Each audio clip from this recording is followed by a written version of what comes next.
Kalau dibandingkan antara kurban dan sodakoh atau sedekah, itu lebih utama kurban ya. Jadi kurban lebih utama daripada sodakoh. Mengapa? Karena ada perbedaan ulama tentang hukum kurban. Di madhab kita, madhab syafi'i memang sunnah, tapi ada ulama yang mewajibkan. Jadi kalau sodakoh nggak ada yang mewajibkan sodakoh, itu nggak ada. Sodakoh yang wajib ya zakat itu. Tapi kalau kurban, ada ulama yang mewajibkannya. Oleh karena itu, kalau dibandingkan lebih baik mana, lebih utama mana antara kurban dan sedekah, tentunya lebih utama kurban. Selain alasan tadi, alasan yang lain adalah karena Imam Syafi'i berkata, la arkhusu fi tarkiha liman qadara 'alaiha. Aku tidak membeli keringanan, tidak membeli kemurahan kepada orang yang mampu berkurban dan dia tidak melakukannya. Dan maksud dari ucapan beliau itu bukan beliau mengharamkan ya, mengharamkan tidak berkurban bagi yang mampu, tapi maksudnya adalah makruh meninggalkan kurban bagi orang yang mampu berkurban. Jadi berdasarkan dari dua alasan tadi, maka berkurban lebih utama daripada bersedekah. Kemudian dalam Fathul Mu'in dijelaskan waktu berkurban itu dimulai dari tingginya matahari di tanggal 10 Dzulhijjah hingga akhir hari tasyrik. Jadi waktu kurban itu 4 hari. Walaupun kita rata-rata dari dulu sampai kurban terakhir itu kan rata-rata ya di tanggal 10 itu. Tapi sebenarnya waktunya 4 hari sebenarnya.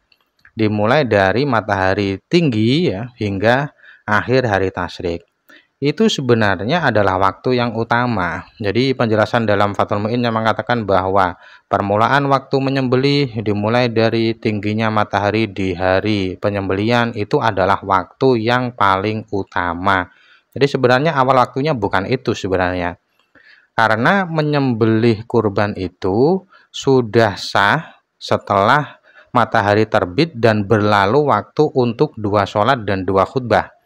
Jadi matahari terbit kemudian beberapa menit kemudian itu sudah masuk waktu berkurban ya.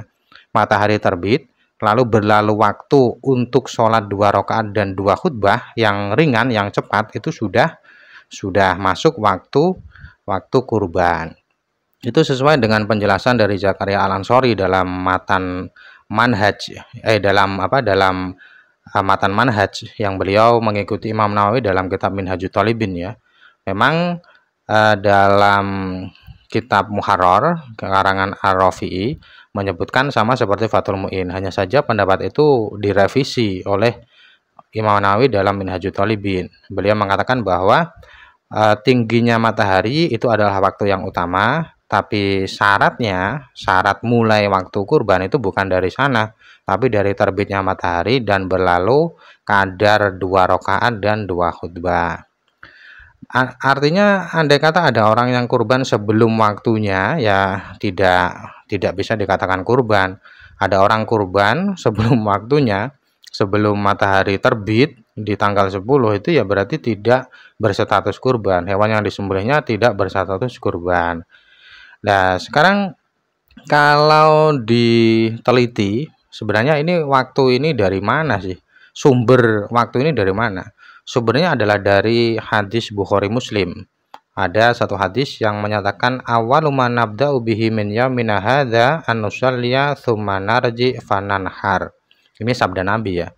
Pertama kali kita mulai hari ini, hari kurban maksudnya, kita memulai hari kurban dengan sholat, kemudian pulang, lalu menyembelih. Ya, lalu menyembelih. Jadi ini adalah hadis yang menjadi dasar awal waktu masuknya menyembelih kurban.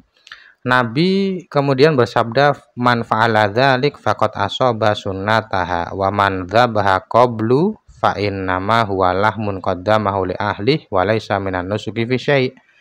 Siapa yang melakukan hal itu maka dia telah melakukan sunnah kita, telah melakukan kebiasaan kita.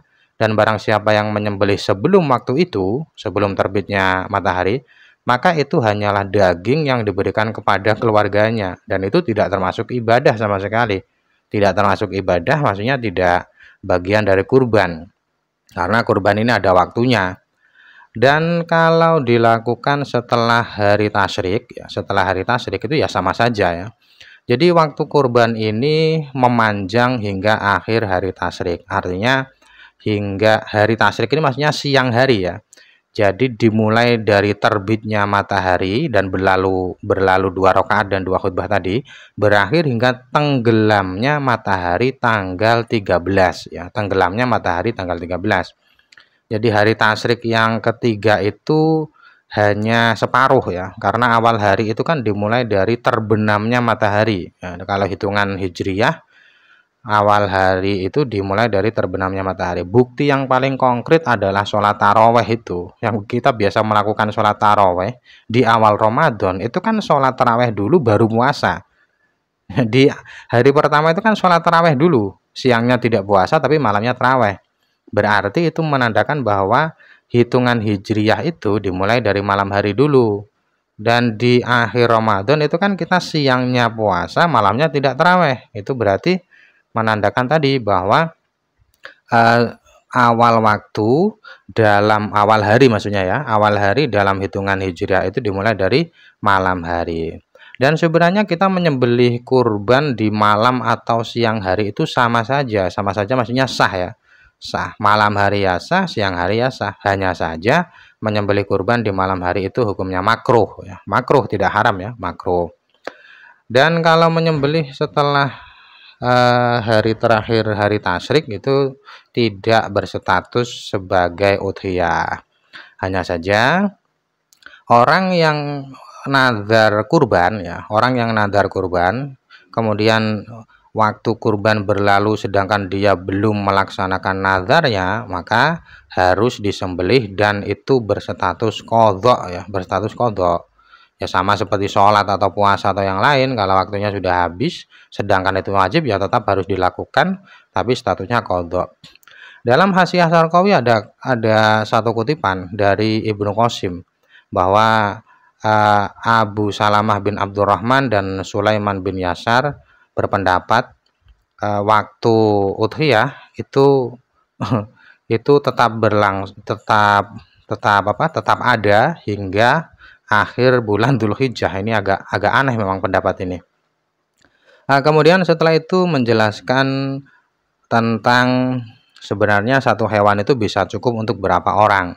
Seperti yang kita tahu bahwa satu sapi dan satu unta itu bisa mencukupkan 7 orang. Artinya satu sapi itu sepertujuh dari satu sapi itu cukup untuk 1 orang. Sepertujuh dari satu unta itu cukup untuk 1 orang. Setiap orang mendapatkan sepertujuh. Setiap orang mendapatkan sepertujuh.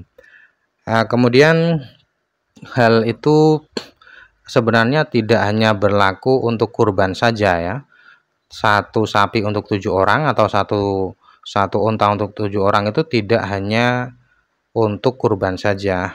Artinya andai kata ada orang yang dia memiliki kewajiban 7 denda misalkan ya, 7 denda, dia cukup menyembelih satu sapi atau satu unta.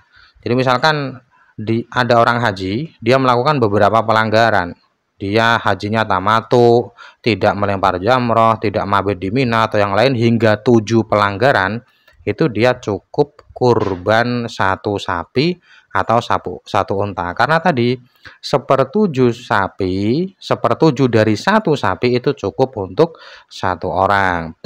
Dan andai kata ada orang yang lebih dari 7, ada 8 orang misalkan, 8 atau 9 dan seterusnya, ada 8 orang yang menyembelih hanya satu unta, maka satu unta itu tidak mencukupkan salah satu dari semuanya. Jadi semuanya tidak dapat semua.